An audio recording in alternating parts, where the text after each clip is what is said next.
നമസ്കാരം, കൊട്ടാരക്കര മീഡിയയിലേക്ക് സ്വാഗതം.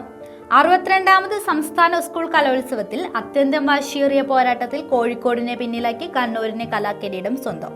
952 പോയിന്റോടെയാണ് കണ്ണൂർ കിരീടം നേടിയത്. കോഴിക്കോട് 949 പോയിന്റ് നേടുകയും ചെയ്തു. അവസാന ദിവസം പോയിന്റുകൾ മാറി മറിയുന്നതാണ് കണ്ടത്.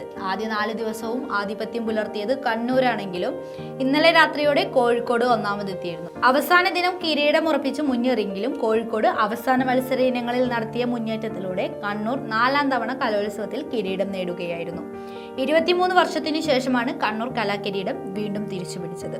2000-ൽ പാലക്കാട് നടന്ന കലോത്സവത്തിലാണ് കണ്ണൂർ ഏറ്റവും ഒടുവിൽ കലാകിരീടം നേടിയത്. പാലക്കാട് 938, തൃശൂർ 925, മലപ്പുറം 913, കൊല്ലം 910 എന്നീ ജില്ലകളാണ് തുടർന്നുള്ള സ്ഥാനങ്ങളിലെത്തിയത്.